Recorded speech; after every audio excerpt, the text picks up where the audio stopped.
t'as raté ton début, c'est pas grave. C'est vrai, on est en live. Comme l'équipe de France, on a un peu raté l'entame. 0-0, on est là pour débriefer le match entre les Pays-Bas et l'équipe de France. Vous êtes ici sur huis clos et en effet, nous sommes en direct sur YouTube et sur Twitch. Merci d'être déjà aussi nombreux. Je ne suis pas tout seul pour faire ce débrief, évidemment.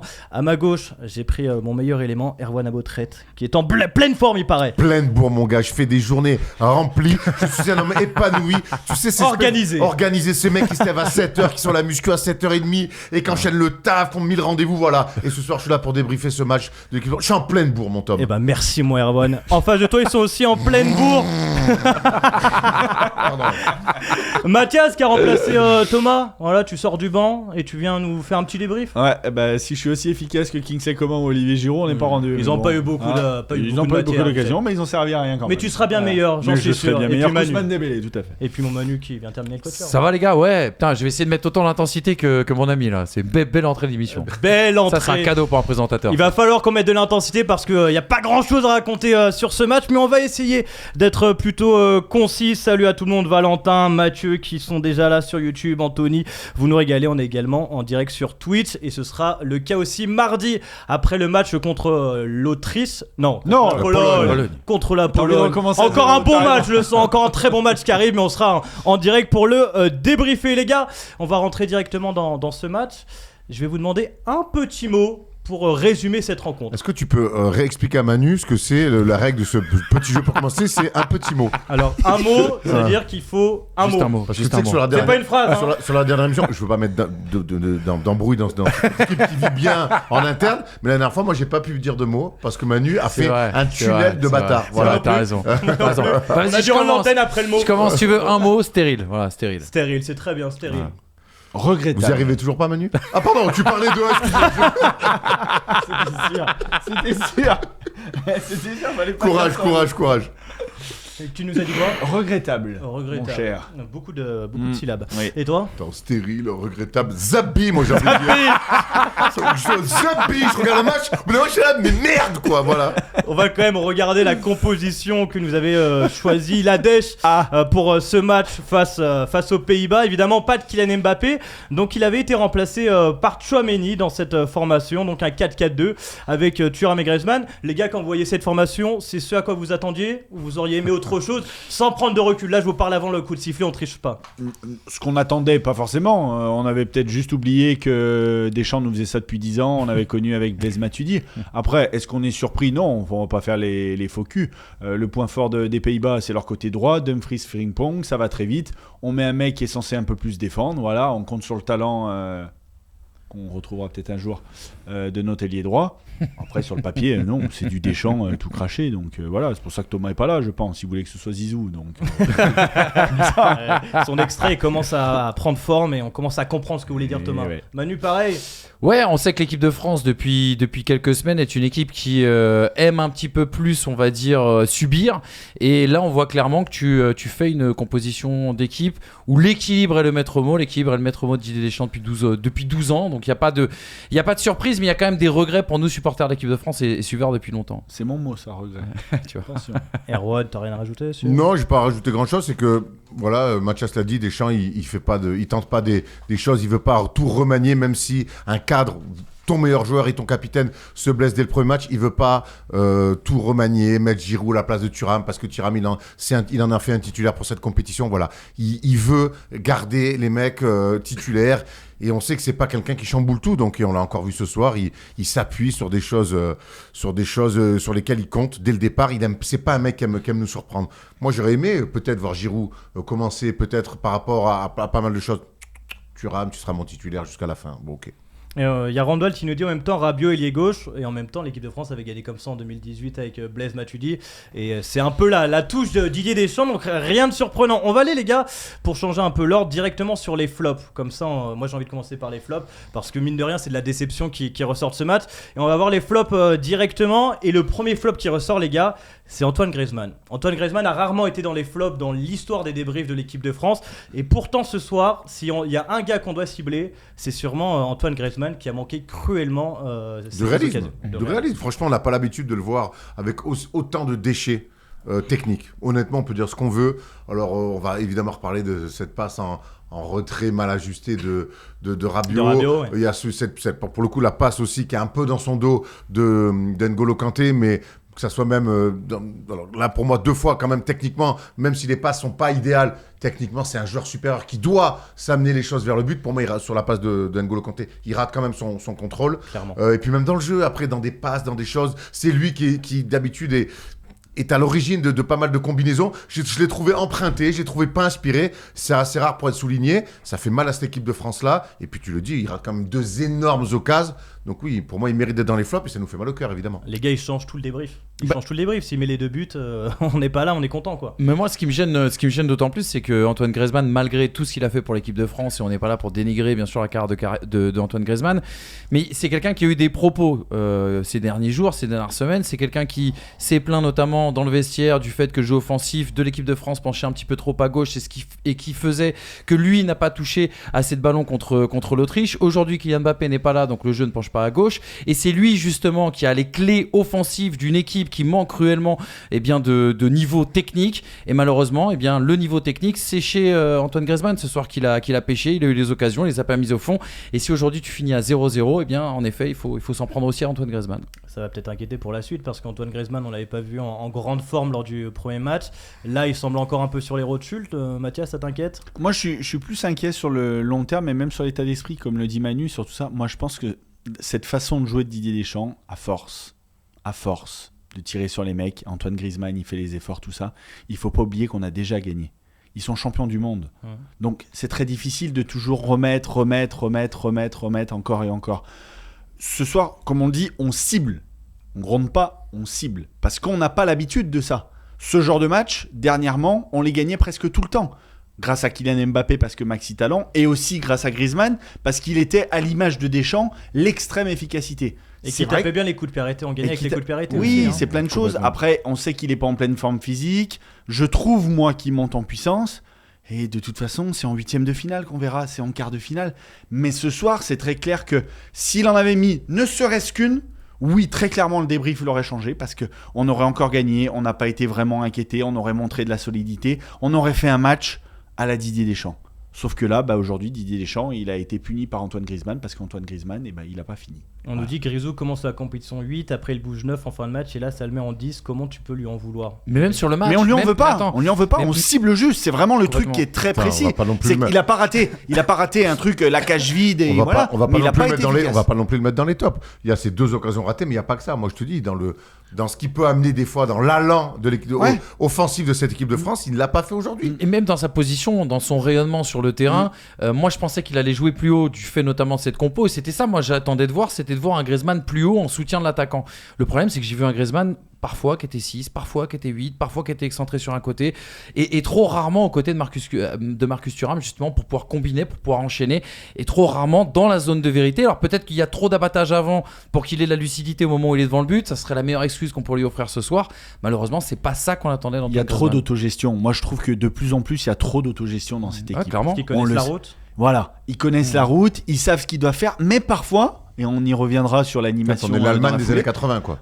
Bah ouais, on y reviendra, mais du coup, c'est toute l'animation qui en pâtit. Et quand on parle d'animation, animer une attaque, c'est pas prendre le ballon, essayer de faire des dribbles, mettre de la vitesse, faire des centres. Non, c'est une animation générale. On l'a vu avec Adrien Rabiot qui a été en difficulté au début, qui ensuite s'est plus recentré. Mais du coup, c'est vrai que Griezmann aujourd'hui, il a joué à 3 ou 4 postes différents. Parce qu'en fait, les mecs, d'une certaine façon, de pas avoir trois vrais attaquants avec 2 vrais ailiers, on a vu Kanté souvent très haut devant, puis Griezmann, puis Rabiot qui était pas dans son système. Donc c'est ça qui est compliqué en fait avec Griezmann. Et quand je parle d'usure, elle est là l'usure. C'est-à-dire que Grisou, à un moment donné, il peut pas toujours rayonner, il peut pas toujours courir partout, il peut pas tacler et il peut pas marquer toutes les occasions. Ce qu'on peut dire pour finir sur Griezmann, parce que j'imagine qu'il y a d'autres choses à faire, c'est que oui, ce soir il est un petit peu il pioche techniquement, mais c'est qu'il n'y a pas grand monde pour prendre le relais, quoi. Ça aussi c'est un problème.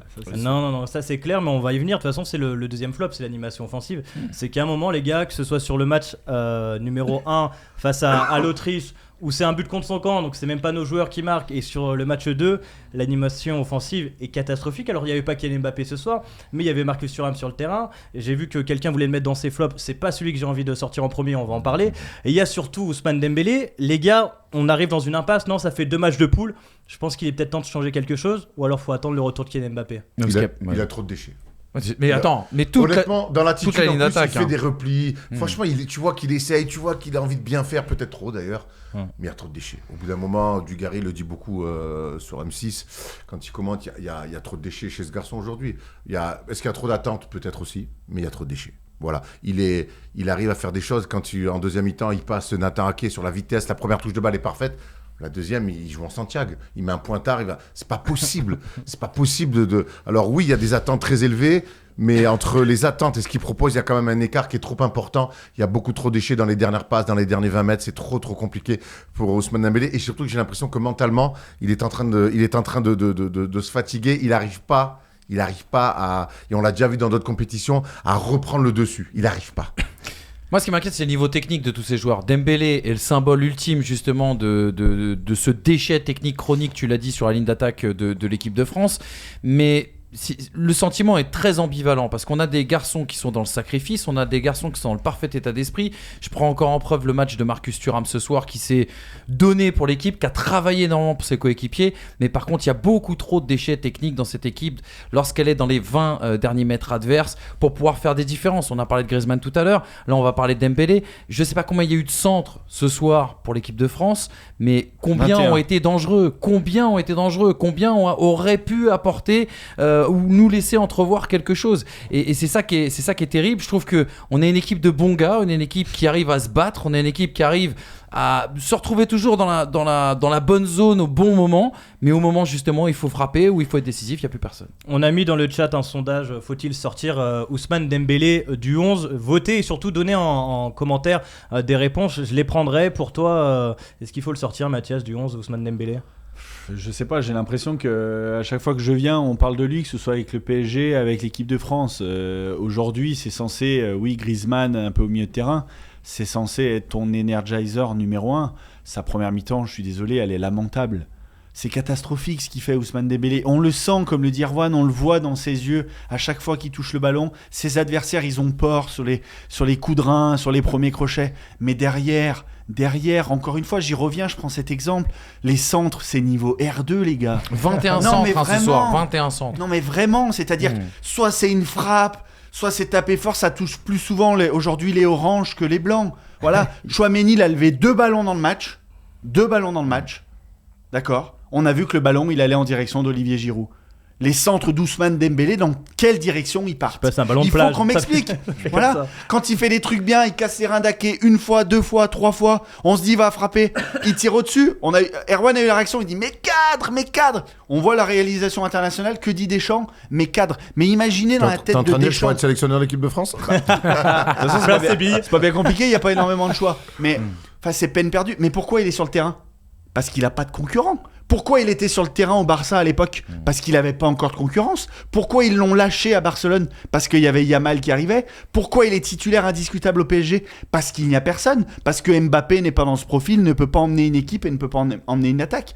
Et c'est ça qui est inquiétant en fait. Mais ça c'est ta lecture, mais pourquoi il est titulaire avec l'équipe de France, avec le Barça et avec le PSG? Ils doivent bien voir des trucs. Mais parce qu'il n'y a personne à sa place aussi. Ça c'est important dans l'effectif. Ce soir on met qui? Oui, on fait rentrer Kingsley Coman. Mais si Coman arrive en pleine forme mais à l'Euro, est-ce qu'il a déjà été une seule fois en pleine forme en équipe de France? Non, c'est vrai. Quels sont les stats de Kingsley Coman en 60 sélections? C'est la même chose. C'est ça qui est frustrant. Donc on nous dit oui on a des joyaux, oui l'effectif, la France, les attaquants. Mais je suis désolé, aux Jeux Olympiques on va avoir Lacazette, Mateta et Olyseux que personne ne connaît, ok, à part ceux qui suivent vraiment le foot. Et ben là c'est exactement la même chose. Ok, on enlève Dembélé, mais on met qui? Pourquoi aujourd'hui il y a Rabiot? Parce qu'il n'y a personne de concret, de cohérent. Oui, Bradley Barcola, ok. Vous avez vu le match de Frimpong? C'est pas la Ligue Europa, là. Barcola, il a 12 ans sur le terrain. Là, c'est des hommes qui sont sur le terrain. N'Golo Kanté, il est en Arabie Saoudite. Il débarque, tout le monde l'avait oublié. Il est tout de suite au niveau parce qu'il sait faire. C'est un homme dans le très haut niveau. Et on n'a pas ça en équipe de France. Donc, comment joue Deschamps? Le talent de Mbappé, l'efficacité de Griezmann, l'efficacité de Giroud quand il était là. Et c'est comme ça. Et ça ne changera jamais tant qu'il sera sur le banc de touche. Et c'est là où c'est c'est regrettable, c'est là où il y a de l'usure, mais cette équipe de France, elle est comme ça et ça ne changera pas. On gagnera, tant mieux, on perdra, et ben on perdra avec nos armes. Et c'est toujours les mêmes, ces armes. En tout cas, dans les votes, que ce soit sur Twitch ou sur YouTube, 80% pour sortir Ousmane Dembélé du 11. On a aussi un commentaire, Dembélé on n'en peut plus, ça fait des années que c'est pareil, il a 12 dribbles, mais ça finit jamais sur une passe décisive ou un but. Ça me fait penser à Leroy Sané à Manchester City à l'époque, c'est vrai, et encore aujourd'hui Leroy Sané. Mais c'est vrai qu'Ousmane Dembélé, c'est assez frustrant. Les gars, là, il reste un match.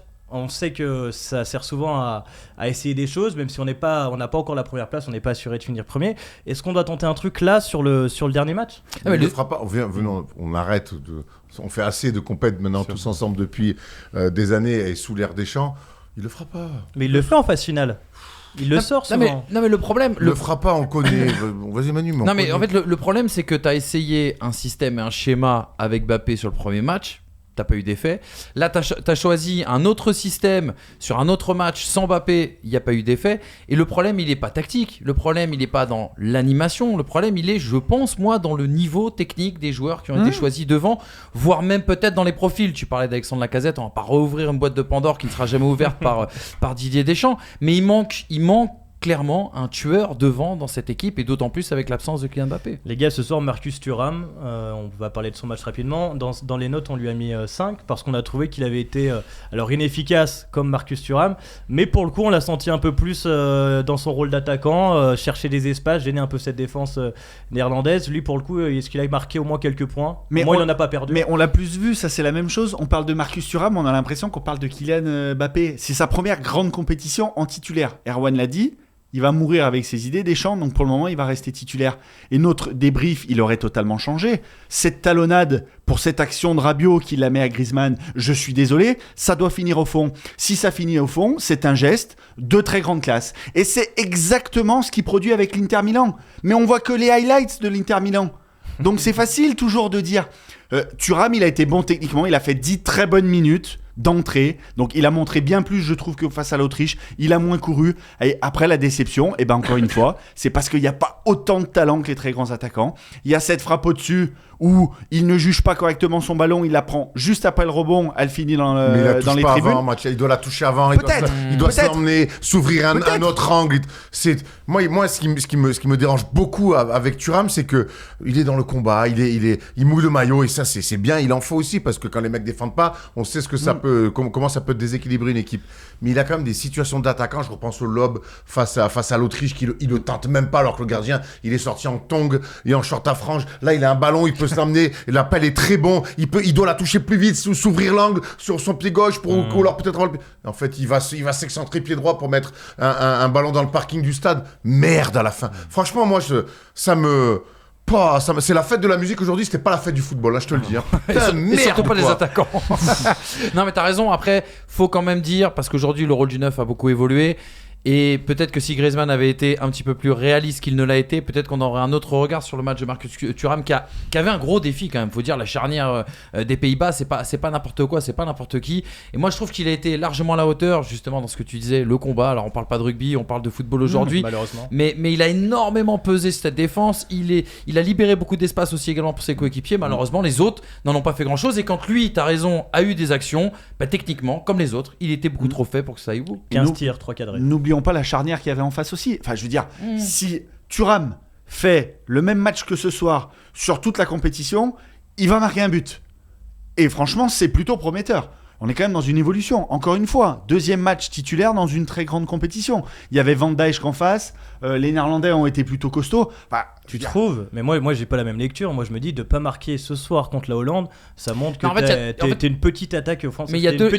Non, mais il y a deux lectures. T'as raison qu'il y a deux lectures. Moi, je suis entièrement d'accord avec Mathias sur le fait du défi que représentait cette défense. Toi, ta lecture, ça va être de dire justement comment ça se fait qu'on n'ait pas marqué contre une équipe qu'on a dominée et qui en plus, au bout de 50 minutes, a arrêté de jouer. Parce que ça aussi, c'est un élément. Mais on doit marquer. Mais on doit marquer. C'est que tu dois absolument marquer parce que tu les as mis dans ta poche. Alors, attention, ils ont eu des occasions et notamment en première. Tu les as mis dans ta poche et en plus de ça, à la 50e, ils étaient là pour jouer le 0-0. Donc tu dis normalement, tu dois les sanctionner. Le football doit les sanctionner. Oui, mais le problème, c'est que quand techniquement t'es pas avisé, quand techniquement t'es pas au niveau, comme ça a été le cas de nos attaquants, eh bien c'est toi qui es sanctionné.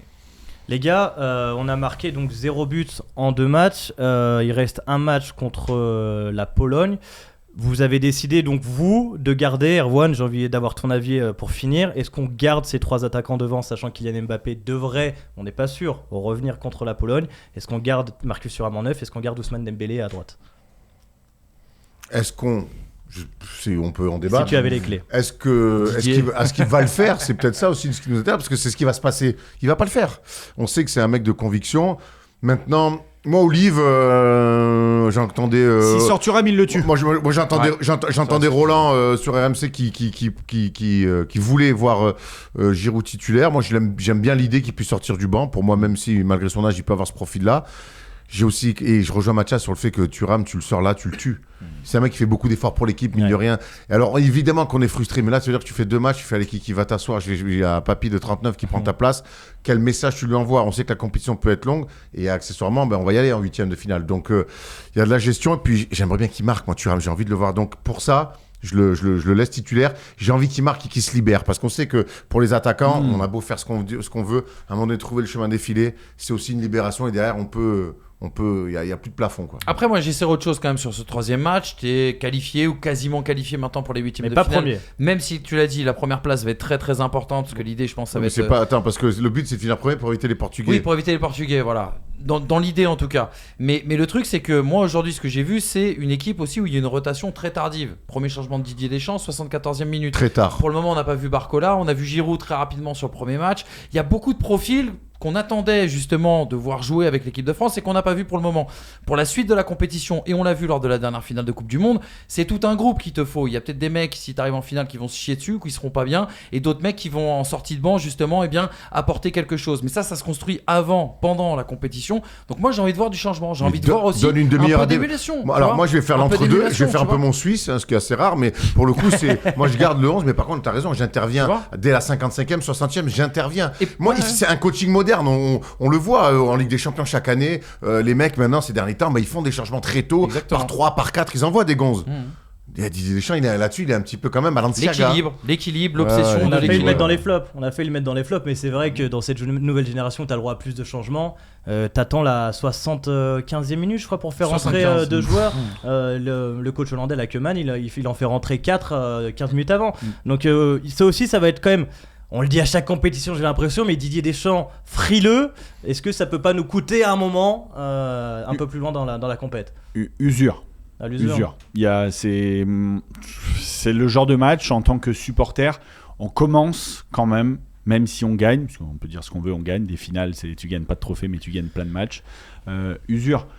J'ai un peu de mal à comprendre que ce soir, même si tes milieux de terrain sont très bons, N'Golo Kanté est exceptionnel, Tchouaméni pour un match de reprise, il est costaud, on est en place, voilà, tout fonctionne. Et c'est dur de changer une équipe à 0-0 très souvent, mais on a Kamavinga.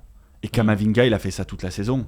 Donc il n'aurait pas dépareillé, à un moment donné, il aurait pu casser des lignes. Et puis il y a des statuts, mais il n'y a pas vraiment de statut. Grisou, il commence à être capot à la 70e, il peut sortir, on peut avoir Kamavinga. Voilà, encore une fois, il va gagner ou mourir avec ses idées. Mais on est en droit d'attendre dans une compétition comme un Euro où tu sais quasiment avant de le débuter que tu vas être en 8e de finale, que dès le 2e match, en sachant que tu as gagné le premier, qui pour moi était quand même le plus gros piège, d'essayer certaines choses. Pas de changement tactique, pas de révolutionner ce que tu sais faire. Ne pas voir entrer Kamavinga sur un match comme ce soir, moi je suis frustré. Me dire qu'à un moment donné, quand Gakpo, il met plus un pied devant l'autre parce que Koundé l'a mis dans sa poche défensive, ne pas avoir même un choix derrière à droite, d'un Klose qui peut t'apporter en contre-attaque, le ballon qui peut t'aider. Voilà, moi je suis usé. Et tout ça, ça devient regrettable. Oui, contre la Pologne, on va gagner. Oui, il y a quand même des chances qu'on finisse premier. Mais là, au bout d'un moment, on a envie un peu de vibrer, quoi. Après, même si les mecs sont usés, sont fatigués, on a envie un peu de... Et je pense que sur le terrain aussi, ils ont envie. Je pense que Grisou, il a envie d'avoir des ballons, de régaler à gauche, à droite, son arrière-gauche, son arrière-droit, ses attaquants, mettre 2-3 petits centres, un peu moins courir s'il faut, et voilà. Bah ça on n'a pas, donc du coup la soirée elle est comme dit, c'est pas la Mossad. fête du football. Voilà. Non mais moi je rejoins Mathias sur le côté usure et t'as entièrement raison, c'est-à-dire que si les changements pour nous sont prévisibles, imagine l'effet que ça a dans le groupe et sur le banc. C'est-à-dire que même un mec comme Randal Colomani qui fait partie par exemple de la rotation, ce soir tu l'as pas vu. Il y a plein de mecs et comment tu te fais ta place quand t'es un jeune un peu faux follet qui a peur de rien comme Barcola, sachant que tu te dis bon bah voilà c'est des chances, je sais comment ça va se passer, etc. Et moi cette obsession justement de l'équilibre, parce qu'il fait son premier changement à 75e, pourquoi ? Parce qu'il a peur qu'en sortant un mec au milieu et en faisant rentrer une cartouche offensive, que le match bascule, alors que les Néerlandais ont arrêté de jouer déjà depuis de nombreuses minutes. Moi je trouve que c'est pas raccord avec le football moderne. Alors pour le moment, jusqu'à présent, l'histoire lui a donné raison, parce que c'est l'entraîneur et le sélectionneur le plus titré qui nous a fait vivre des choses incroyables depuis maintenant quelques années. Mais tu vois, j'ai plus des exemples de le triptyque en Ligue des Champions de Zinedine Zidane, qui est capable justement de déséquilibrer son équipe pour aller marquer 2 buts de plus. C'est le cas notamment de Guardiola, c'est le cas aussi également d'un Klopp. Je trouve que ce principe d'être omnibulé par l'équilibre en permanence, c'est pas raccord avec le football d'aujourd'hui. Pour finir sur Didier Deschamps, il y avait un mec, j'ai perdu son nom, mais qui disait une stat intéressante. Ce qui est vrai, c'est que depuis 2016, tu ne perds jamais, tu n'as pas perdu un match en grande compétition dans les 90 minutes. Donc en 2016, on se souvient, c'est en prolongation. 2021, pareil. Non mais Il a créé une machine. Non mais Donc, il a créé une machine, il n'y a pas de Non, doute. la solidité, elle est là. Et la seule fois où il a fait des changements dans sa vie un peu précoce, il était dos au mur, c'était en finale de Coupe du Monde, et il a fait rentrer les 3 mecs. Aujourd'hui, qu'est-ce que vous voulez reprocher à Deschamps à partir du moment où il signe sa prolongation ? Là, je trouve, tu le disais, c'est un non-débat. On sait qu'il va pas aller faire les changements. En fait, c'est un non-débat, mais c'est en fait, si tu veux, tu vois, aujourd'hui, je me suis dit qu'on payait très très cher l'élimination il y a 4 ans à l'Euro. Il y a 4 ans à l'Euro, Deschamps dit, pour faire progresser ce groupe, un petit peu ce qui s'était passé entre 98 et 2000. Je sais pas si vous vous rappelez, 98, on est très très défensif, on gagne la Coupe du Monde, mais les gens font un petit peu le reproche du jeu. Et 2000, t'as peut-être l'une des plus belles équipes de France qu'on ait jamais eu, et jusqu'à même 2001 où on froisse tout le monde, même si c'était que des matchs amicaux. Il fait cette tentative à l'Euro il y a 4 ans, justement, d'une équipe un petit peu plus joueuse, avec un jeu un peu plus emballant, et sur des faits de match, Benzema, avec le retour de Benzema notamment, et sur des faits de match, un match irréel, presque un scénario irréel, et bah tu te fais sortir et il revient tout de suite à ses principes. Et le problème, t'as raison dans ce que tu dis, on regarde le passé, il a raison Didier Deschamps, il a été re-signé, donc de toute façon il faudra faire avec Didier Deschamps. Mais qu'est-ce qui va se passer le jour où tu vas te prendre une vraie trempe ? Le jour où justement tu n'auras pas respecté le football et tu prendras une vraie trempe, et ce sera malheureusement le signal que merci, au revoir, tu prends pas de trempe, et t'en prends jamais. Et je vais même aller plus loin, parce que dans le troisième flop, je te le prends, c'est la Hollande. Mais moi je vois, on nous vend l'Autriche. Avant la compète, on joue l'Autriche, ils sont dramatiques. Je regarde l'Autriche aujourd'hui, ça va de l'avant, ça bouge tout. En fait, j'ai l'impression que toutes les équipes qui jouent la France aussi ne jouent pas leur football, se désiritent complètement de ce qu'elles veulent faire, et elles veulent avoir un petit résultat. Toutes les équipes aussi qui jouent contre nous ne jouent jamais leur foot. Elles se recroquevillent sur elles tentent pas grand-chose. Jeu physique, voilà. Mais parce que t'es la meilleure équipe du monde. Pas que sur le papier, le collectif qu'il a créé. Encore une fois, ne pas prendre de but, on prend jamais de but. On joue avec Jules Koundé arrière droit, ce n'est pas son poste. Il joue au Barça arrière droit, pourquoi ? Comme Dembélé à l'époque, parce qu'il y a personne d'autre. Et que Deschamps a créé ce mec-là. Ça va le devenir petit à petit. Mais ça va jamais devenir un bon joueur. Non mais les gars, ça sera jamais Cafou. Hein. Il a fait un sombrero de 20 mètres en l'air. Il a fait un débordement en marchant à un moment donné. Mais parce qu'après, il est costaud. C'est des mecs qui ont un cerveau et qui sont capables de s'adapter à ça. Mais encore une fois, on a le droit d'être. Moi, j'étais pas comme ça. Hein. Moi, Deschamps, je suis pro Deschamps tous les jours. Mais merde, quoi, cette soirée là. Enfin. Mais Mathias, c'est une parmi. Non, parce que. Mais là, ce qui est inquiétant, c'est que t'es en match de poule et qu'il va y avoir des matchs à élimination derrière. Et que si t'es incapable de marquer. Oui, mais match à élimination, tu vibres. Oui, ce que je veux dire, c'est que là, t'as 3 matchs de poule, 3 matchs où tu vas t'emmerder en sachant que t'es qualifié. Mathias, ce soir, c'est un 8ème de finale. Avec ce scénario-là, tu domines tout le match. Il y a même une équipe qui refuse le jeu en deuxième période. Là, j'ai l'impression que tu aurais pu jouer 180 minutes. Ça aurait été exactement pareil sur le résultat offensif de l'équipe de France ce soir. Si tu ne changes rien, oui, le reproche, il n'est pas risque de tactique. Trembler. Il est de tenter certaines choses. Et ce que fait parfois Ancelotti. Je reviens à cet exemple-là qui, pour moi, est vraiment le plus marquant. Qu'est-ce que tu perds et quel risque tu prends à faire rentrer Camavinga pour apporter un petit peu de percussion, en sachant qu'à la fin, les dernières occasions, qui les a quasiment, c'est N'Golo Kanté. Mais N'Golo Kanté, il avait déjà fait 37 km. Et il a eu des situations. Et ben, j'aurais préféré qu'à ce moment-là, ce soit Camavinga, frais, qui a eu son expérience de saison avec le Real Madrid, voir un Tchouaméni qui à un moment a tenté une frappe folle et qui on ne sait pas si physiquement, c'est là qu'il prend pas de risque. Mais est-ce que ça c'est prendre un risque? Changer et rajouter des attaquants, il ne le fera jamais. Et la preuve, on a pris un but. Ouais. La preuve, on a pris un but. On peut se dire, ah putain, c'est peut-être le moment, là, vas-y, mets-nous un ailier, là, on va aller leur faire mal et tout. Putain, 3 minutes après, tu prends un pion alors que les mecs, ils ont pas dépassé le milieu de terrain. Ça, c'est le très haut niveau. Mais la frustration, c'est ça. C'est Kamavinga. C'est est-ce que, même s'il a fait son match, est-ce que de faire rentrer Jonathan Klaus un petit peu pour mettre du jeu à droite, est-ce que c'était vraiment un risque? J'en suis pas sûr. Parce que du coup, t'aurais pu leur faire peur et peut-être que Théo Hernandez, il aurait passé le milieu de terrain plutôt qu'un double marquage des Néerlandais. Donc la frustration, elle est là. Mais Erwan, il a tout résumé. Les Hollandais, ils se sont cagués dessus. Les mecs, ils ont fait la passe dans leur surface de réparation comme à l'époque où Schmeichel avec le Danemark, il prenait le ballon à la main sur chaque relance de ses défenseurs. Euro Parce qu'ils avaient le 92 droit. en Suède, Voilà. bravo. Mais parce qu'on fait peur et qu'on est costaud. Alors les Polonais, Je ils sont ferai quasi Garicci de éliminés, cette on va y émission. aller. On va gagner. Tu m'excuses, je fais un peu des blagues parce que tu nous as un peu cassé les couilles avec ton explication. Moi, il m'a mis les larmes. On a compris que tu voulais voir Kamavinga. Lui ou d'autres. Mais on a fini avec, on a fait le tour d'échange. Je voulais juste reprendre le commentaire d'Alois pour terminer tout ça. Oubliez pas que sur les 2 matchs, on s'est mangé une équipe de bouchers et une équipe qui n'a pas joué au foot. Ça, c'est pas faux. Et il disait aussi également qu'on ne perdait pas et que ce débat, il faudrait l'avoir le jour où on perd. Et comme on le disait avant, tu te fais jamais éliminer en 90 minutes. Oui, mais l'usure, Mathias parle d'usure et c'est vrai qu'au bout d'un moment, on s'est embourgeoisé peut-être, hein, mais. Et on s'est toujours fait. Je lisais un mec qui disait on se fait toujours chier en match de poule avec Deschamps. Ça, c'est sûr. Donc, et pas qu'un peu, hein. donc, la vache. on va quand même essayer d'aller un peu sur le positif, les gars, parce que on n'a pas perdu ce match, mine de rien. On n'a pas mangé 3-0. On s'en sort et on est encore une fois invaincu, pas invaincu, mais on prend pas de but. J'ai oublié le mot. Quand on prend pas de but, Clean sheet, je sais pas. clean sheet en anglais, c'est pas mal. C'est pas un adjectif. On fait un nouveau clean sheet et ça, c'est Ah peut-être. oui, je vois le mot que tu veux dire. Ah ouais. C'est ostentoirement. Ostentatoire, exactement. On est très bon, mais on n'a pas pris de but. Et ça fait partie de nos tops, c'est qu'à un moment la charnière centrale et notre gardien, et bah ça fait partie des grandes satisfactions quand même de ces C'est deux quoi matchs. le mot là? Ça me travaille maintenant. Je vais dans, ils T'as sont été peut-être meilleurs que nous. T'as été un violet, Quand tu quoi. prends T'as pas été de un but. violet, quoi. C'est un truc en 1.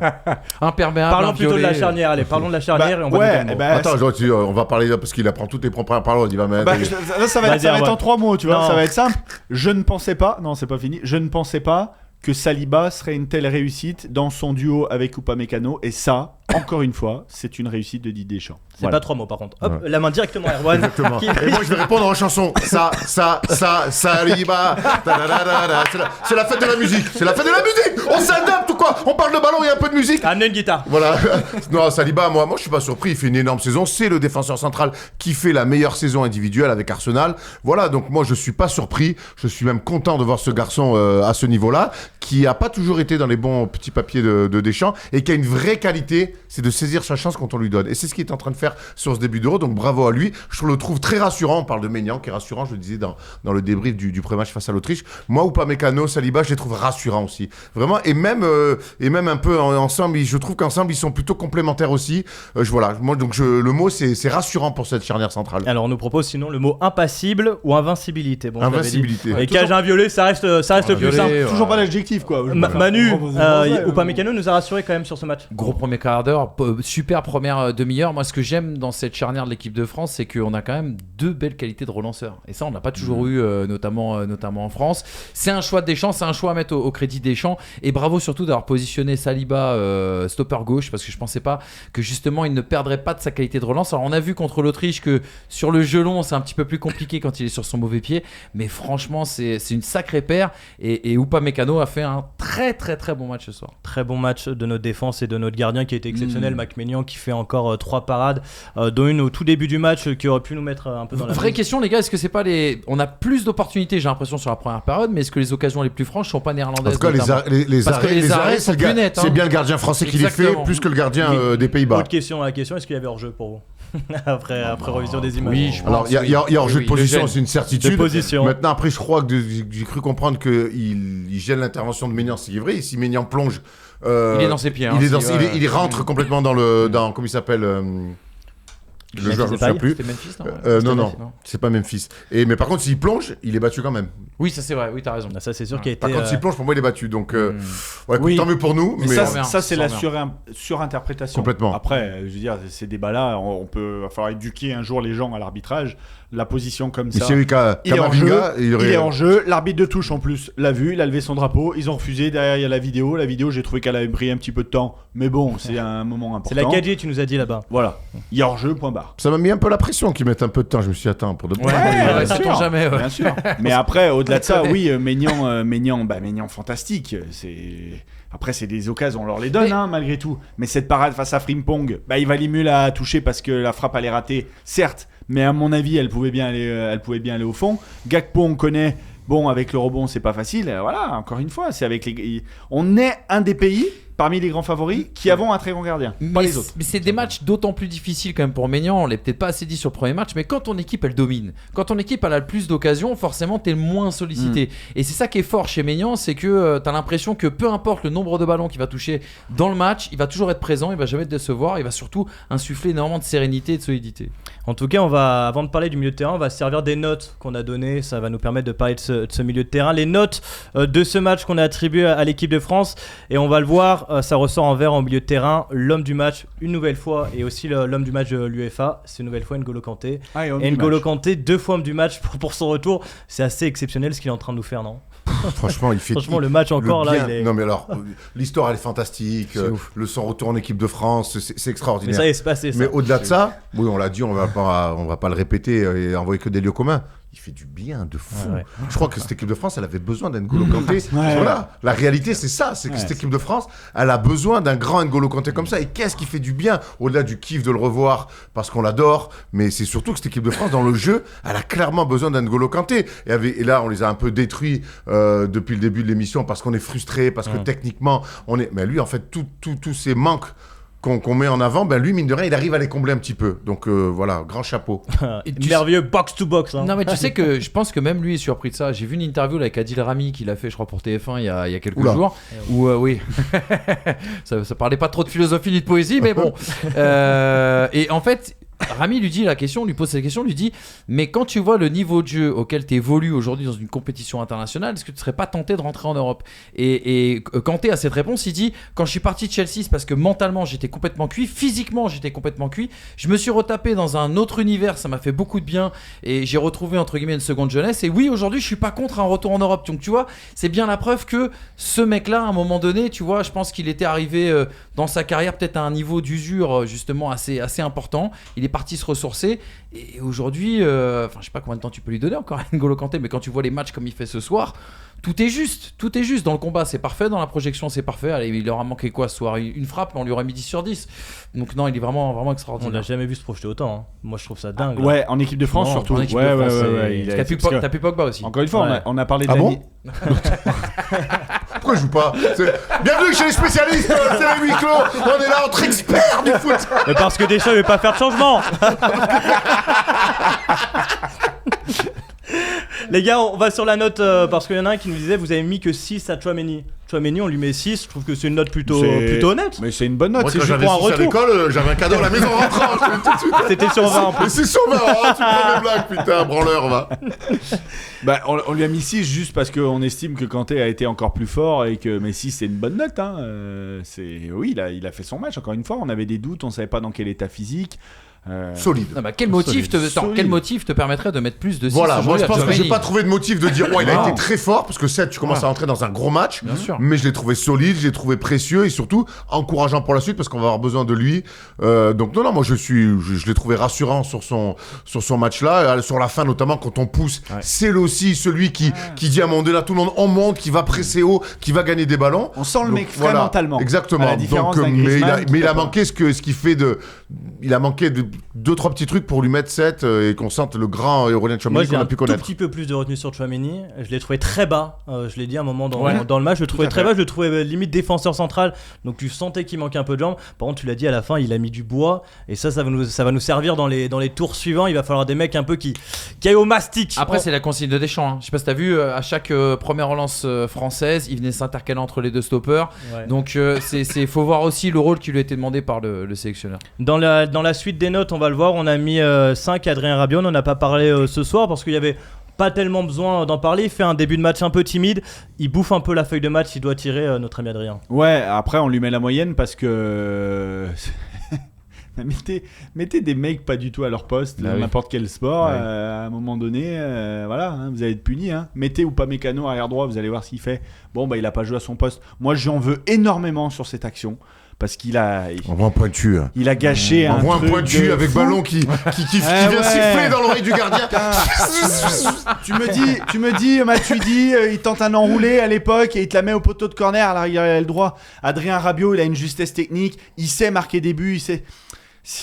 Qu'il fasse cette passe-là, il a le droit. Mais le geste, il est trop mal choisi. Un extérieur du gauche, la passe, elle est pas dans le sens du jeu en fait. Donc l'idée est dans le sens extrême du jeu, mais la réalisation pas du tout. Et après, il a fait ce qu'il avait. On l'a plus vu en deuxième période où il a réussi à reculer. Il est venu chercher des ballons.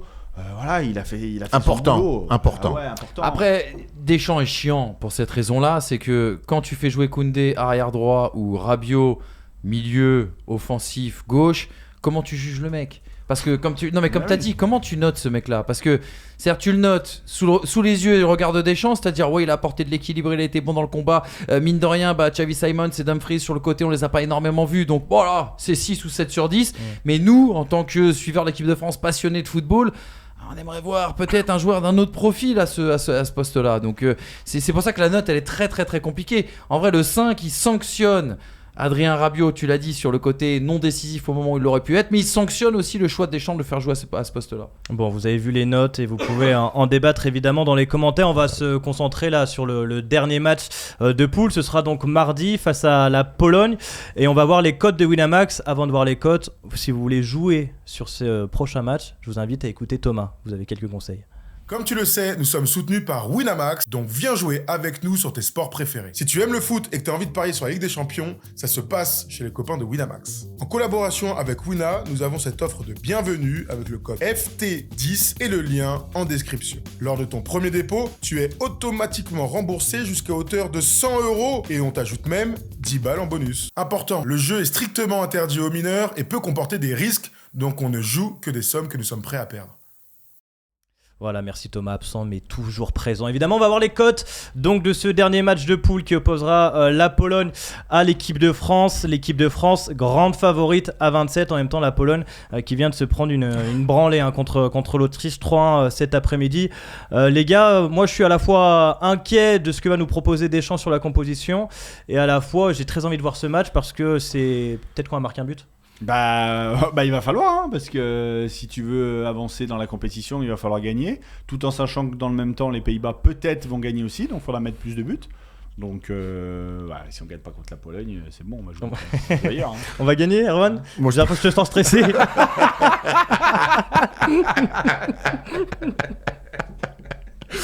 Moi, je pense qu'on va gagner. Par contre, moi, je suis pas impatient de voir ce match parce que je pense que je vais encore me faire chier. Et on la connaît trop, la musique. Donc, j'ai hâte d'être en 8e de finale parce que l'enjeu après surpasse tout et nous met des vrais sensas. Mais mon Dieu, moi, les matchs de poule, vivement que ça se termine. Donc, voilà, ce match, on va le faire parce que c'est aussi notre métier de le débriefer derrière. Mais mon Dieu, moi, je pense qu'on va rien voir de nouveau. Peut-être, j'espère un peu plus de réalisme offensif. Mais vous allez voir, on sera là autour de cette table et on se dira ah ouais, on l'avait dit qu'on allait se faire chier. Ah on en marque 1, mais on aurait pu en marquer 3. On en marque 2, on aurait pu en marquer 5. Voilà, ça va être toujours. Et puis Dembélé, ah ouais, bon, c'est pas mal, c'est mieux, mais et puis voilà, et puis Thuram, il se bat. Voilà, on va dire toujours la même chose. Qu'est-ce que tu veux que je te dise Manu, il faut gagner ce match parce que si les Pays-Bas gagnent contre l'Autriche, il faut gagner avec 2 buts d'écart au moins pour prendre la première place. C'est important, mine de rien, ce match. Et c'est ce que j'allais dire, il y a déjà un enjeu sportif parce qu'il faut absolument que tu ailles chercher cette première place parce qu'un 8e de finale contre le Portugal serait franchement pas la meilleure des situations, même si tu es l'équipe de France et même si tu es l'un des favoris de cet Euro. Et puis on regardera peut-être pas forcément le score, on regardera justement le contenu. Alors justement, on mettra peut-être en rapport le contenu et le score. Moi, ce que je veux, c'est que les mecs devant se libèrent, que les mecs devant peut-être commencent à se trouver, que les mecs prennent leurs responsabilités, parce qu'on a vu beaucoup trop de joueurs qui étaient dans les zones de vérité et qui n'ont pas pris leurs responsabilités, qui n'ont pas pris leur chance au but. Et on a envie de voir justement des feuilles de stats qui commencent un petit peu à se fournir et des mecs du coup se lâcher, rentrer dans leur compétition et gagner en confiance. Parce que ça, sur les matchs éliminatoires, encore une fois, le scénario de ce soir, si on est dans un 8e de finale, on se caque dessus et je sais pas si à la fin on le gagne vraiment. Moi je sais pas si on se caque dessus par rapport à l'expérience qu'on a parce que autant tu parles d'usure mais quelque part aussi l'usure on peut avoir la lecture de se dire mais on est l'équipe la plus expérimentée de cet Euro. Ouais, gestion du momentum par exemple. Il y a des mecs qui ont 2 finales de Coupe du Monde dont un titre, qui ont une finale d'Euro et tout. moi je pense qu'on se chiera pas dessus. Mais par contre, ça restera une pièce en l'air. Mais on a ce truc de, Non, mais tu vois, on a ce pragmatisme terrible. Et le pragmatisme, c'est ce qui amène souvent à des titres. C'est vrai. Surtout quand t'es français, c'est vrai. Donc voilà, c'est pour ça que moi j'attends les huitièmes de finale parce que l'enjeu et la potentielle élimination d'un truc te met un stress qui te fait vivre les matchs différemment. Je suis d'accord avec toi, mais je retiens aussi que le but de Xavi Simons, c'est vraiment normalement ça doit être une alerte dans la tête des joueurs. Tu vois ce que je dis quand il marque? Oui, bah quelque part c'est bien fait. C'est la meilleure chose qui puisse nous arriver d'encaisser un but pour qu'à un moment donné, allez, on envoie, on lâche un peu les chevaux. T'as raison, mais comme l'a dit Mathias un petit peu plus tôt, cette séquence arrive en bout d'un temps fort de l'équipe de France de 15 minutes où tu as 3 occasions qui doivent te valoir 3 buts que tu ne mets pas au fond. Et le football, encore une fois, te sanctionne dans ce genre de moment. Et moi, c'est ce qui me fait peur sur les matchs à élimination directe. Et cette action-là, aujourd'hui, ça se termine bien pour l'équipe de France, donc on va être très positif et optimiste pour la suite. Mais si jamais il devait y avoir ce même scénario que ça se joue en défaveur en huitième de finale, peut-être qu'on y repensera. On va espérer en tout cas faire un débrief avec un peu plus de kiff la prochaine fois. Ce sera donc juste après le match France-Pologne. Cette fois-ci, ce sera à 18h. Face à Anne-Sophie Lapix à 20h. C'est ça Ouais, exactement. On va essayer de faire quelque chose. On n'a pas peur. On n'a pas peur.